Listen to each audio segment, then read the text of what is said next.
Mia, Jake, and Sam were inseparable. Their bond had been formed over years of late-night talks, shared adventures, and a mutual love for thrill-seeking. If there was something strange or unexplained in their small town, they would be the first to investigate. So when whispers of the cursed Ravenswood Mansion surfaced, a sprawling estate on the outskirts of town, abandoned for decades with rumors of unsolved disappearances, how could they resist? The mansion loomed ahead of them as they made their way through the dense woods that surrounded it. Its structure was immense, rising like a shadow from the fog that hung heavily in the air. The windows, many of them shattered, stared like hollow eyes. Ivy crawled across the stone walls, claiming the mansion as its own, hiding it from the outside world. There was an unsettling stillness to the place, like it was waiting for something. "Well, this is it," Sam said, voice full of awe and nervousness, snapping pictures of the house as they approached. "The infamous Ravenswood Mansion. This place is bigger than I thought." Maya, who was always the first to act, grinned. "Let's not waste time talking about it. Let's explore. Who's with me?" Jake, the more cautious of the group, took a deep breath. "Let's just stick together. If anything feels off, we leave immediately." They all agreed, but the unease was palpable. The mansion's looming presence seemed to suppress the usual banter between them as they crossed the overgrown yard and stepped onto the creaking porch. Sam pushed open the front door, its hinges groaning in protest as they entered. The air inside was thick, smelling of mildew, dust, and age. It was as though the house hadn't been touched in years. No one had dared to enter. "All right, this is going to be amazing," Mia said, already pulling out her camera to capture the decaying beauty of the place. The wallpaper, faded and torn, hung in sheets from the walls. Cobwebs stretched from the ceilings to the floor, and the floorboards creaked ominously beneath their feet. As they wandered through the grand foyer, Sam took a few more photos, and Jake paced nervously. "I don't know, guys.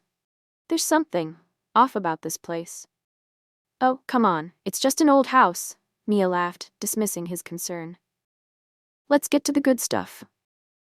They ventured deeper into the mansion, and as they passed through a narrow hallway, a cold gust of wind swept through, causing the door to slam shut behind them. The echo of it reverberated down the hallway, sending a chill through their spines. "Did anyone else hear that?" Sam asked, his voice a little too high-pitched.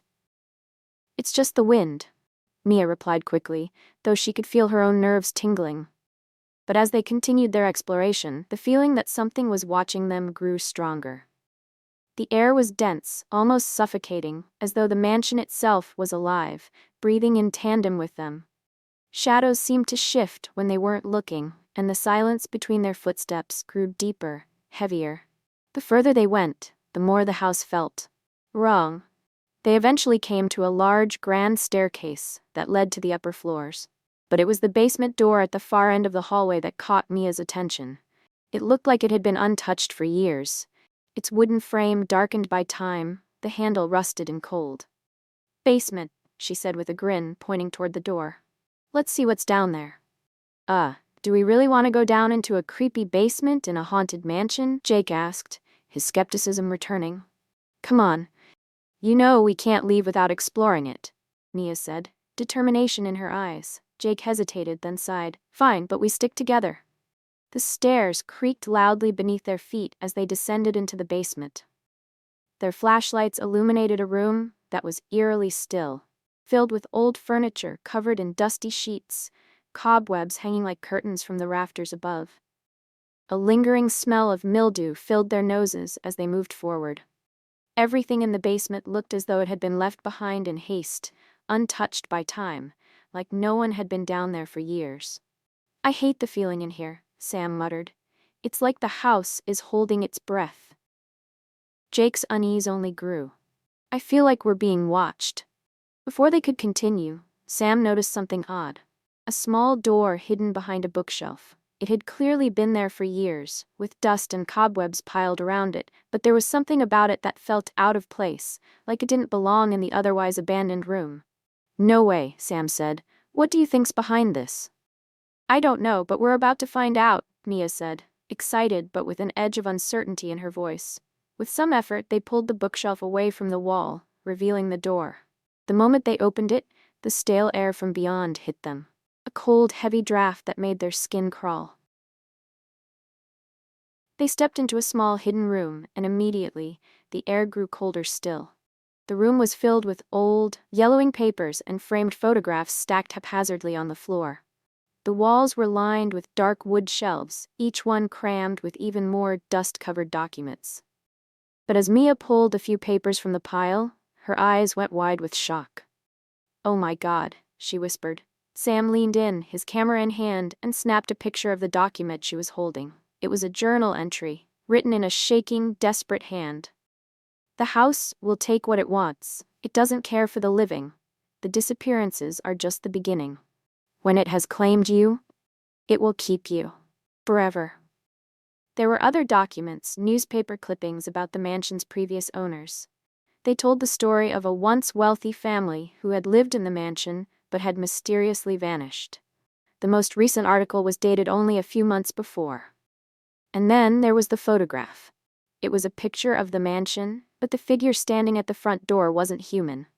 Its face was a blur of shadows, its eyes glowing unnaturally. The image seemed to pulse with life, and for a moment Mia could have sworn it moved. "Guys, I think we've stumbled onto something way worse than we thought," she said, her voice trembling. But before anyone could respond, the door slammed shut behind them. Darkness enveloped the room. The whispers, barely audible at first, grew louder, more distinct. "Leave, or join us." Suddenly, the basement door, the only way out, slammed shut. The sound echoed through the mansion, followed by the unmistakable sound of footsteps, slow, deliberate, coming from the far corner of the room. "Something's in here with us," Jake said, his voice trembling. "Run," Mia shouted, but before they could move, the room began to shift, the walls narrowing as though the house itself was constricting around them. Panic set in as they ran blindly through the darkened hallways, the mansion's once familiar rooms now twisted and unrecognizable. The temperature dropped sharply, and the whispers seemed to follow them. The shadows grew longer, stretching and distorting in impossible ways. "We need to find an exit," Sam yelled, looking over his shoulder at the growing darkness. "Wait," Jake said, stopping abruptly. "Do you hear that?" The sound of footsteps again, but they weren't behind them, they were coming from ahead. It was as though the house had become a labyrinth, each path leading them deeper into its clutches. The whispers began to form words, but the voices were no longer friendly. They were harsh, demanding. "You're ours now." Then they stumbled into a grand ballroom, once magnificent, now shattered and decaying. The chandelier above hung by a single thread, casting eerie, erratic light. In the center of the room stood a tall, dark figure, its silhouette flickering like a dying flame. The figure turned toward them, and its face, if it could be called a face, was an empty void, its features obscured by darkness. It stepped forward slowly, deliberately. "No," Mia whispered, "no, this can't be real." The figure raised its hand, and the floor groaned as if the house was alive, pulling them deeper. "You should never have come," it intoned, its voice like the scratching of nails on a chalkboard. Desperate, they turned to run, but the doors slammed shut. No matter how hard they tried to escape, the mansion twisted itself around them, trapping them. They were caught in its web, and there was no way out. In the suffocating darkness, the truth became clear. Ravenswood Mansion wasn't just haunted, it was alive. A living, breathing entity that fed on fear, trapping the souls of the living to join its endless cycle. And as the walls closed in around them, Mia, Jake, and Sam realized that there would be no escape. Not now, not ever. The mansion had claimed them as its own. They were part of its dark history now. And no one ever leaves Ravenswood Mansion.